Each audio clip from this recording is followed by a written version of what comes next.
This is my GoPro. It's a Hero 8 Black, which is at this point I think a few generations old. I bought it maybe 4, 5, 6 months ago, somewhere in that ballpark. I bought it maybe a week before the Hero 10 got announced, so great timing there.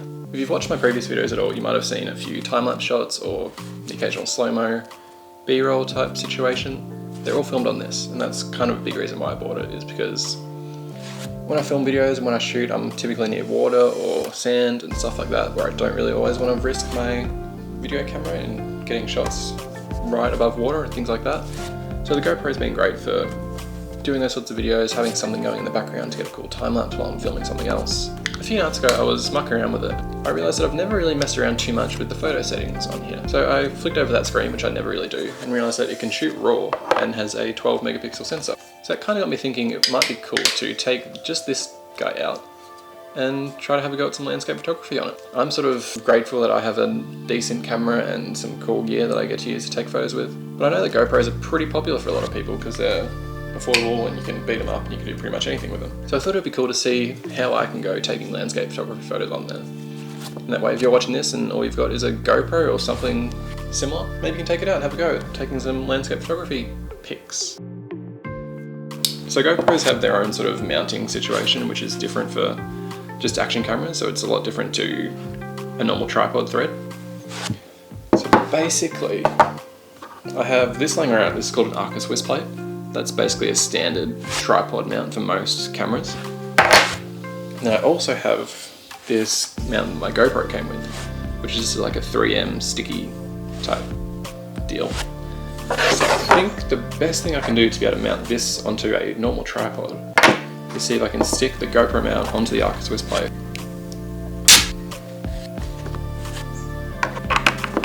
Oh, well I think that worked. I'm going to let that dry overnight, let that stick right down overnight, and then we'll head out in the morning and take a photo.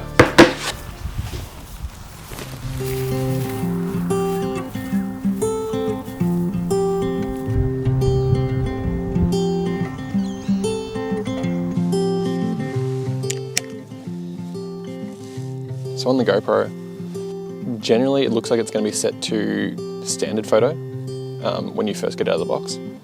So all I've done is switch that down to RAW, which by shooting RAW I'm going to have a much more sort of flat image that I can edit a lot easier when I get it into Lightroom later. 1/125th of a second, which in normal photo mode is the longest you can actually get. White balance set to auto, max ISO 3200, sharpness is set to medium. Automatically it's going to be set to high. I'm just moved it down to medium, that way I can do the sharpening myself and it won't come out over sharpened or anything. Then I've got the color profile set to flat, that way it's going to give me a nice and flat image. The camera won't try to enhance the colors in any way on its own, it gives me control to do that. And then by shooting RAW, I'm getting as much control over the file as I can.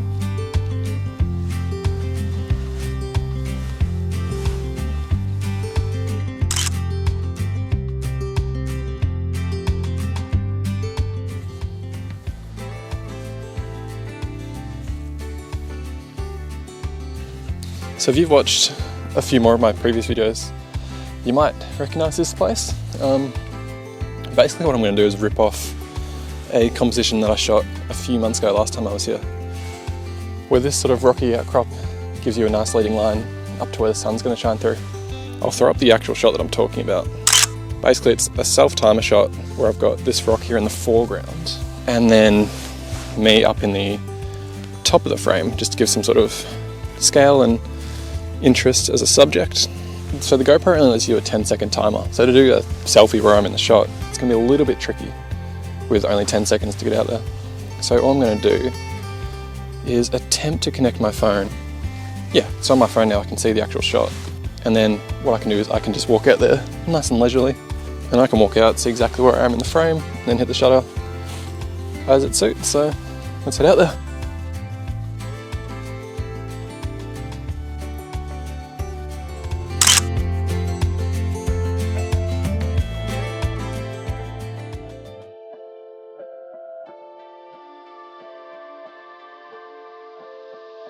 So we're back. I think the morning went pretty well overall. You guys have seen the edited versions of both the photos earlier throughout the video, but I thought it'd be cool to end things off by looking at the before and afters of the raw file to my edits. So we'll start with that first one. So I think the biggest issue I had with this one was the fact that I was constantly having to get out of the shooting screen and change settings just to adjust my shutter. So the light faded pretty quickly as I was doing that. I'd be about to get a shot, want to change my shutter, do that, look up, and then the color has gone from the sky. As well as that, it was a little bit difficult with this one to get a good front to back focus because the foreground was still a bit dark. I think the camera had a bit of trouble focusing on everything. And on the GoPro, obviously you can't set a focus point, it sort of just does it all automatically for you.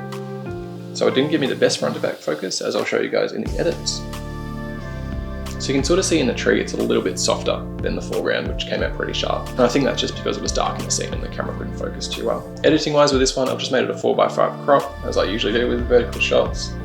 Done a little bit of color adjustments, played with the white balance slightly, used a graduated filter on the sky just to bring down those highlights a little bit. And then a radial filter on that bottom of the foreground just to make that rock pop a little bit more. So nothing too crazy in terms of edits, and we'll have a look at the next one.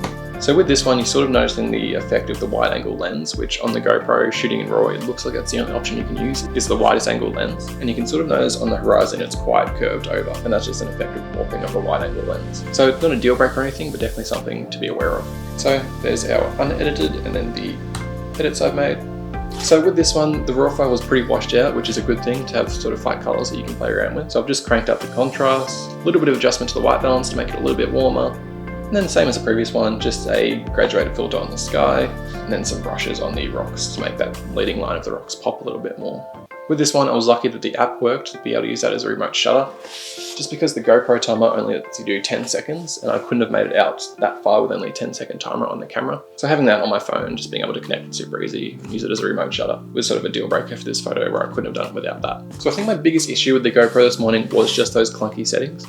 So having to get out of the main shooting screen, go into the menu and change settings, and then go back into shooting screen to just adjust shutter speed or something like that. Overall, it was a little bit clunky to do, much clunkier than using a real camera on my DSLR, where you've got all the dials, the buttons and everything, but you can do that without too much hassle.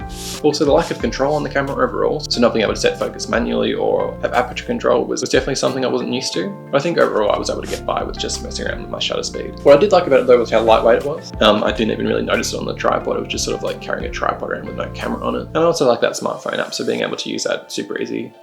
Connected in seconds to use a remote shutter and being able to actually see my shot on the phone. As I'm taking it was super handy. You can do that on my other camera, my D7200, just a little bit more clunky to connect.